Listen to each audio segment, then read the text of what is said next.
বরুণ বিশ্বাস হত্যা মামলায় নতুন অগ্রগতি। বনগাঁ জেলা পুলিশ সুপারের কাছে নন্দদুলাল বসু দেহরক্ষী চেয়ে আবেদন। বরুণ বিশ্বাস হত্যা মামলায় নতুন করে তদন্তের অগ্রগতি দেখা যাচ্ছে। বরুণ বিশ্বাসের সহযোদ্ধা নন্দদুলাল দাস গত 21শে জুলাই মঙ্গলবার বনগাঁ জেলা পুলিশ সুপারের কাছে লিখিত অভিযোগ দায়ের করেন।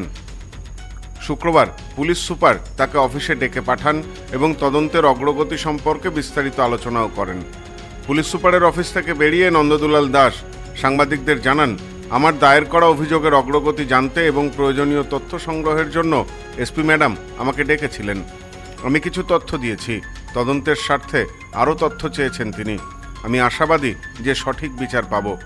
একই সঙ্গে তিনি নিজের ব্যক্তিগত নিরাপত্তা নিয়ে উদ্বেগ প্রকাশ করে পুলিশ সুপারের কাছে লিখিত আবেদন জানিয়েছেন।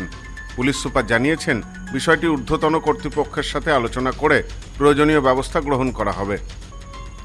নন্দদুলাল দাস তার অভিযোগপত্রে বরুণ বিশ্বাস হত্যার মূল ষড়যন্ত্রকারী হিসাবে প্রাক্তন খাদ্যমন্ত্রী ও বনমন্ত্রী জ্যোতিপ্রিয় মল্লিকের নাম উল্লেখ করেছেন।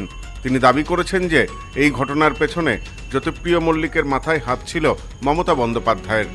অভিযোগে জ্যোতিপ্রিয় মল্লিক, মমতা বন্দ্যোপাধ্যায় সহ মোট 8 জনের নাম উল্লেখ করা হয়েছে। নন্দদুলাল দাস জানান, তিনি ও বরুণ বিশ্বাস দীর্ঘদিন ধরে নদী সংস্কার সহ বিভিন্ন জনস্বার্থের ইস্যুতে একই সঙ্গে আন্দোলন করে আসছিলেন।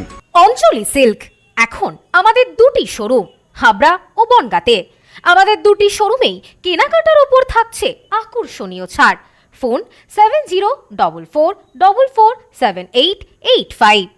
এই কারণে তার বিরুদ্ধেও একাধিক মামলা দায়ের করা হয়েছে বলে তিনি অভিযোগ করেন। সঠিক তদন্তের মাধ্যমে দোষীদের বিরুদ্ধে ব্যবস্থা নেওয়ার আবেদন জানিয়েছেন তিনি। হ্যাঁ, উনি বললেন যে অভিযোগগুলো আপনি করছেন তা এর আপনার পক্ষে কি কোনো ডকুমেন্টস আছে? আমি বললাম হ্যাঁ আছে। তা বললো প্লিজ সেগুলো একটু দিয়ে যাবেন, সেটা আমাদের পক্ষে ভালো হবে। আমি বললাম অবশ্যই দিয়ে যাব। আর বললো যে নদী ভরাট, খাল ভরাট নিয়ে যদি আলাদা করে কোনো অভিযোগ জমা করতে চান করতে পারেন, এবং আপনি যে নিরাপত্তা চাইছেন সেটা আমি ডিজির সাথে কথা বলে আপনার নিরাপত্তার বিষয়টি ভাববো।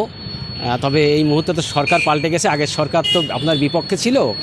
এখন তবুও যদি আপনার পরে কিছু হয় নিশ্চিতভাবে আমরা সতর্ক আছি, কিন্তু নিরাপত্তার বিষয়টি আমি ডিজির সঙ্গে কথা বলে আপনাকে জানাবো। কি মনে করছেন যে আপনি যে অভিযোগ করেছেন সেই অভিযোগ কি সঠিক বিচার পাবেন, তদন্ত হবে?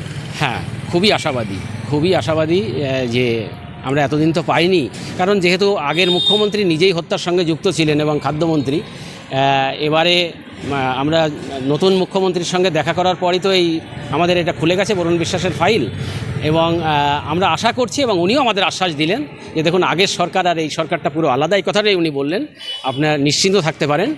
উল্লেখ্য, নন্দদুলাল দাস গাইঘাটা থানা এলাকার চাঁদপাড়া সোনাটিকারি গ্রামের বাসিন্দা। তিনি স্কুল পরিদর্শক অফিসের একজন কর্মী হিসাবে কর্মরত রয়েছেন। এ বিষয়ে বরুণ বিশ্বাসের দিদি প্রমীলা রায় বিশ্বাস জানিয়েছেন, নন্দদুলাল দাস যে অভিযোগ করেছেন সেটি তার নিজস্ব অভিযোগ।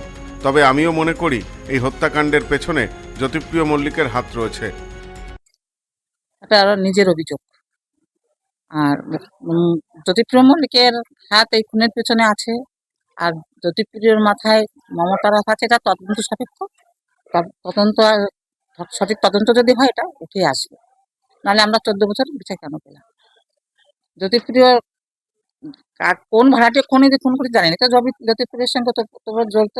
আমি বলছি উনি খুনি, তাকে দিয়ে করেছে আমার দরকার নেই। আমরা বলছি নন্দদুলাল যেটা বলেছে সেটা নিজস্ব ব্যাপার। মমতার হাত রয়েছে জ্যোতিপ্রিয় মল্লিকের মাথায়, সেটা তদন্ত সাপেক্ষে তদন্ত উঠে আসবে যে আমরা কেন বিচার পাইনি। আর মুখ্যমন্ত্রী নন্দদুলাল দাসের অভিযোগ দায়েরের পর পুলিশ তদন্ত শুরু করেছে বলে জানা গিয়েছে।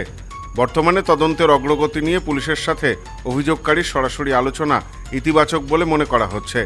নিরাপত্তার আবেদনের প্রেক্ষিতে পুলিশ প্রশাসন কী ধরনের ব্যবস্থা নেয় সেদিকে নজর রেখেছেন অভিযোগকারী নন্দদুলাল দাস।